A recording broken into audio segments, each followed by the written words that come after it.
तो गाइज इस वाले लेक्चर में हम लोग यहाँ पे सीबीएसई बोर्ड 2025 का यहाँ पे बायोलॉजी का पेपर देखने जा रहे हैं, जो कि एनसीईआरटी के ऊपर टोटली बेस्ड होता है।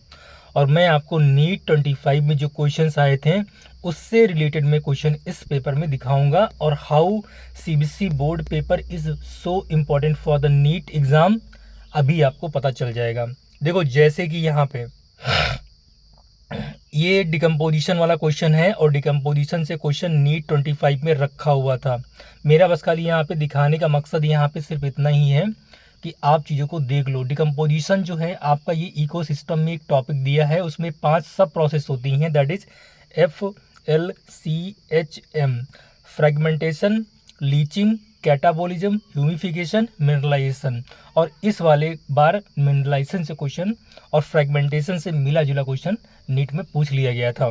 ठीक है, ये वाला क्वेश्चन देखो। Mohit performed an analysis of 2 different soil sample from 2 area A and B, he recorded these result. तो सॉइल ए में उसको क्या मिला? मोहित ने एक्चुअली क्या लिया, 2 जगहों से 2 प्रकार की मिट्टियाँ उठाई, ठीक है, और उसको नाम दिया sample A, sample B.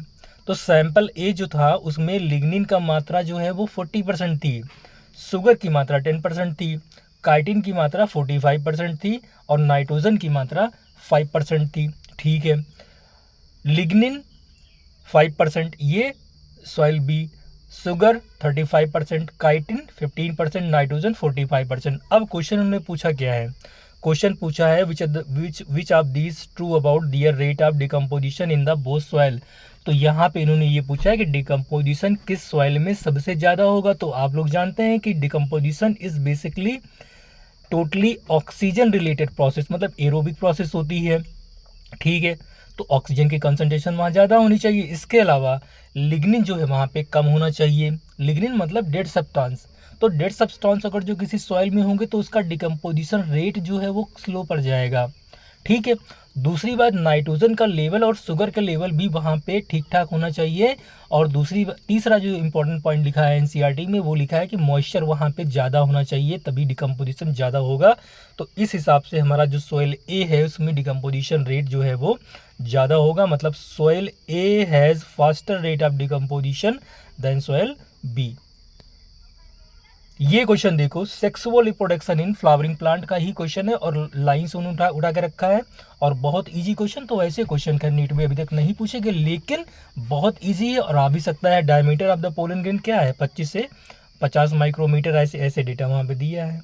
25 to 50 micrometer ये डायमीटर हमारा पोलन ग्रेन का दिया है। आगे आ जाओ,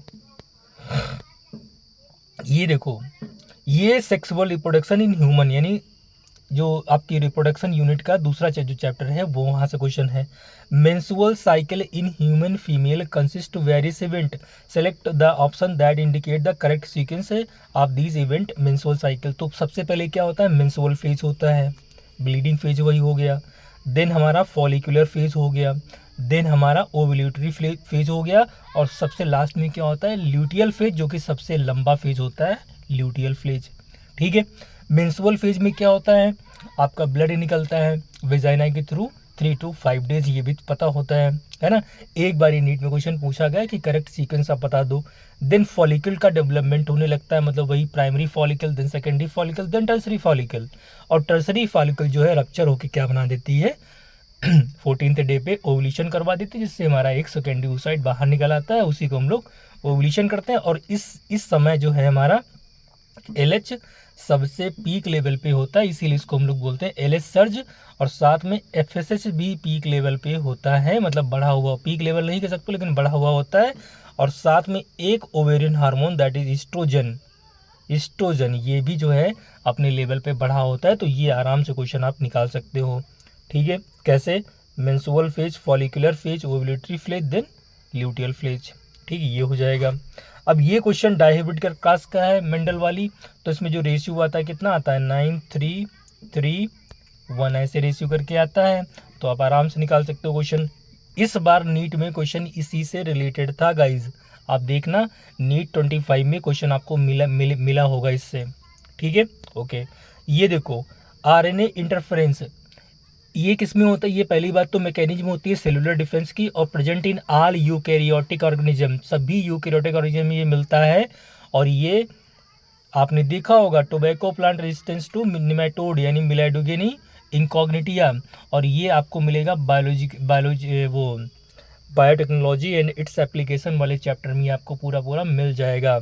तो यहाँ पे क्या होता है, ये क्या करता है, preventing the process of translation of mRNA of the nematode.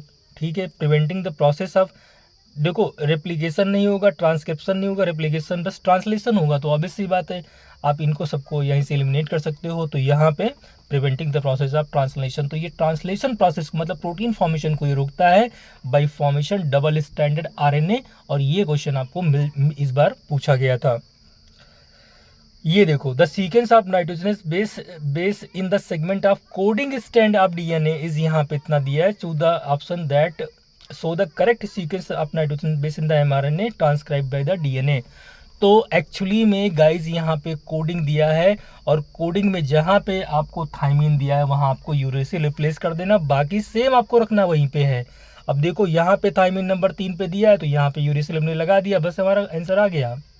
Coding stand अगर जो कहीं पे दिया हो और आपसे आरएनए पूछा जाए उससे आरएनए कैसे बनेगा, तो जहाँ भी थाइमिन दिया हो, क्योंकि आरएनए में थाइमिन प्रेजेंट नहीं होता, तो बस वहीं पे आपको यूरेसिल लगा देना है, चेप देना है, आपका आंसर आ जाएगा।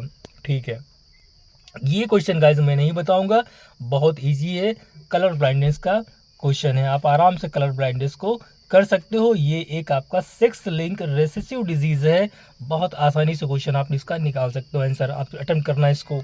देखो ये क्वेश्चन इस बार नीट में एक्सपेक्टेड था आने वाला, और ये क्वेश्चन आ भी गया इस बार। Correct sequence of human evolution पूछा है उन्होंने कि कैसे कैसे हमारे ह्यूमन इवॉल्व हुए हैं। तो पहले ऑस्ट्रेलोपिथेकस आया, फिर होमो इरेक्टस आया, फिर निएंडरथल, बाद में हम लोग आए नहीं होमो सैपियंस आए यहाँ पे। ये क्वेश्चन भी आपका निकल गया यहाँ से। आगे आ जाओ जियाक, ये क्वेश्चन नीट में आ चुका है, genetic engineering approval committee, this is जियाक। तो ये क्वेश्चन भी आपके नीट एग्जाम में गाइस आ चुका है। ठीक है, ओके, यहाँ आ जाओ, इस साल नीट में ये क्वेश्चन आ गया था, डायरेक्ट क्वेश्चन पूछा गया, यही सेम क्वेश्चन एकदम पूछा गया है। Transplantation of tissue organ to some patient often fail due to rejection of such tissue organ by the body of the patient. Which type of immune response is responsible for the such rejection? तो इसमें क्या हो जाएगा, cell mediated response. और ये इस बार NEET में direct question पूछा गया गाइज है, इसीलिए मैं कह रहा हूँ कि आपके जो है इसके बोर्ड के पेपर क्यों इंपॉर्टेंट है नीट के लिए। लेकिन CBSE board, amplification of gene of interest by using DNA polymerase में गो अप टू, तो यहाँ पे डीएनए पॉलीमरेज मतलब पीसीआर का पूछ रहे हैं, और इस बार इन्होंने फार्मूला पूछ लिया था 2n, आप देखो उठा के, तो ये कितना होता है 1 बिलियन टाइम होता है। ठीक है, क्लियर है, ये एन यहाँ पे क्या है, नंबर ऑफ पीसीआर साइकिल है यहाँ पे, तो ये 1 बिलियन टाइम हो जाएगा। इसके बाद आ जाओ ये वाला, ये आपको sexual reproduction in flowering plant वाले से आपको मिल जाएगा, तो आप आराम से इसको क्वेश्चन कर सकते हो, कोई दिक्कत नहीं इसमें, लैब बस खाली आपको मैचिंग करनी है। ठीक, आगे आ जाओ। ये देखो फिर से sexual reproduction in flowering plant का क्वेश्चन है। Perisperm is a diploid tissue, बिल्कुल बात सही है, पेरिस्पर्म हमारा डिप्लॉयड टिश्यू होता है। Perisperm is the remnant of nucleus which surround the embryo in certain seed, बिल्कुल बात सही है। यहाँ पे सर्टेन सीड कौन कौन से एग्जाम्पल है जहाँ पे पेरिस्पर्म पाया जाता है, ब्लैक पेपर हो गया, और दूसरा कौन सा हो गया, शुगर बीट हो गया। ब्लैक पेपर और बीट वहाँ पे डिप्लॉयड टिश्यू पेरिस्पर्म मिलता है, तो दोनों बात सही है यहाँ पे, और रीजन एक्सप्लेन भी कर रहा है किसकी, असरेशन की। ठीक, यहाँ पे आ जाओ assertion regional question. While working on staphylococci, staphylococci कौन है, एक बैक्टीरिया है। Alexander Fleming observe that penicillium notatum, ये क्या है आपकी ईस्ट है। Inhibit the growth of bacteria, बिल्कुल ये बात तो सही है, क्योंकि पेनिसिलियम नोटेटम से एक ऐसा केमिकल आता है जो कि आपके स्टेफिलोकोकाई की ग्रोथ को इनिबिट कर देता है। The inhibiting chemical was commercially extracted and its fully potential was stabilise by, ये बात गलत है यहाँ पे, अलेक्जेंडर फ्लेमिंग ने नहीं किया था, ये फ्लोरी चेन और एक साइंटिस्ट और नाम दे लो, उन्होंने किया था, तो ये बात गलत है यहाँ पे, तो असरेशन सही, रीजन गलत है इसका। ठीक है, माइक्रोब इन ह्यूमन वेलफेयर का ये चैप्टर है, टॉपिक है। One property of genetic code is degeneracy, इस साल का क्वेश्चन है, ठीक है, इस साल उठा के पेपर देखो, मिलेगा क्वेश्चन ही वाला। डीजेनरेसी होती है बिल्कुल। Some amino acid can be coded by more than, बात सही है, दोनों बात सही है, यहाँ पर एक्सप्लेन भी कर रहा है इस चीज़ को। भाई कभी कभी ऐसा होता है कि हमारे जेनेटिक कोड यूनिवर्सल ना होके वो डीजेनरेसी फॉलो करने लगते हैं, और ये ऐसा जब होता है जब कुछ अमीनो एसिड एक से अधिक कोडान से क्या किए जाते हैं, कोड किए जाते हैं, मतलब एक amino acid more than one codon से कोड किए जाते हैं। ये देखो इस बार बायोरिएक्टर वाला क्वेश्चन पूछा गया था, फिगर में पूछा गया था, तो कहीं ना कहीं हिंट तो आपको मिल गई कि भाई बायोरिएक्टर पढ़ना है हमको और उसका फिगर भी हमको साथ में देख लेना है। इसीलिए मैं कह रहा हूँ कि बोर्ड के पेपर लगाना गैस बहुत इंपॉर्टेंट होते हैं। साथ में अगर जो आपको अपना वाकई में सपना पूरा करना है 90 आउट ऑफ 90 वाला, वैसे तो 80-82 कर लोगे तो सफिशिएंट है, लेकिन अगर 90 में 90 आप जाना चाह रहे हो तो बोर्ड के आपके एक एक क्वेश्चन को अच्छे से खत्म करना पड़ेगा। और ये क्वेश्चन देखो यहाँ पे, a bioreactor provide the optimal condition for achieving the desired product by providing optimum growth condition, बिल्कुल बात सही, वहाँ पे एनसीईआरटी में लाइन है। The most commonly use bioreactor stirring type, ये भी एकदम लाइन दी है वहाँ पे कि मोस्ट कॉमन बायोरिएक्टर कौन होता है, तो स्टरिंग टाइप का होता है, ठीक है। और ये दोनों चीज़ें सही हैं, लेकिन एक्सप्लेन नहीं कर रहा है रीज़न क्यों, क्योंकि ये कोई मतलब ऐसा थोड़ी एक्सप्लेन कर रहा है इसको है, ठीक है। तो ये तो मेरा यहाँ पे, अच्छा देखो ये पेडिग्री वाला क्वेश्चन ही, ये वाला पेडिग्री वाला क्वेश्चन इस बार आया कि नहीं नीट में आया, बताओ मुझे, ठीक है, आप आराम से इसको देख सकते हो। ये देखो, ये बताओ मुझे, ये हिंदी में थोड़ा है, मैं इसको थोड़ा इंग्लिश में देखता हूँ। ये देखो कम से कम 2 क्वेश्चन गाइस थे इससे, कम से कम 2 क्वेश्चन थे इस बार नीट 25 में। आप आके पेपर देखो, आपको 2 क्वेश्चन इको R1 से मिलेंगे इस बार। और ये क्या आपका है, एक आर्टिफिशियल वेक्टर है, प्लाज्मिड है, ठीक है। इको R1 से क्वेश्चन इस बार आपको देखने को मिल जाएंगे। ये देखो, the great German naturalist and geographer Alexander von Humboldt observe that within a region species richness increase with increase explore area but only up to element, बिल्कुल बात सही एकदम है। For the above situation construct a graph and write equation, तो equation कैसे लिखा जाएगा, S बराबर CA⁻Z, ये वाला आपका इक्वेशन है, आप देखो वहाँ पे। और ये कैसा इक्वेशन है, रेक्टेंगुलर हाइपरबोला इक्वेशन है, ठीक है। कैसे बनता है, ऐसे बनता है,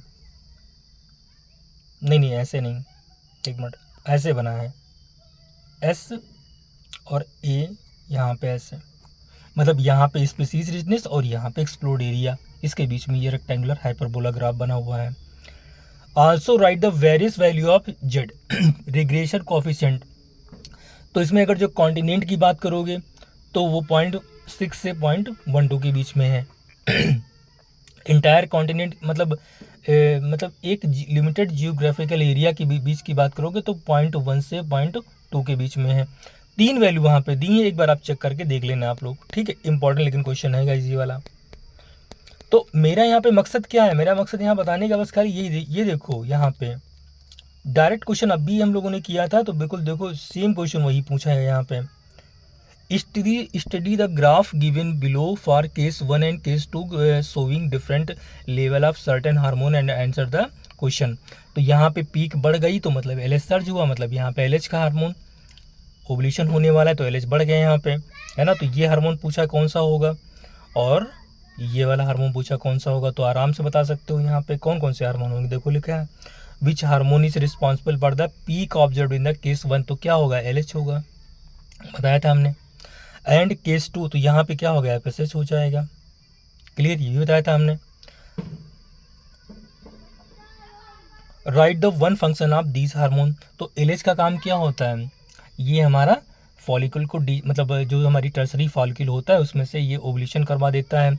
और FSH जो होता है ये हमारे स्पर्मेटोजेनेसिस या फिर कहो फॉलिकल को डेवलप ग्रोथ करवाने में ये हेल्प करता है, clear. Right changes that takes place in the ovary and uterine tissue during follicular phase, बिल्कुल। ओवरी में क्या होता है, ईस्ट्रोजन का लेवल क्या होता है, बढ़ जाता है, ठीक है। और क्या होता है, प्रोजेस्टेरॉन एक कांस्टेंट लेवल मेंटेन करता है।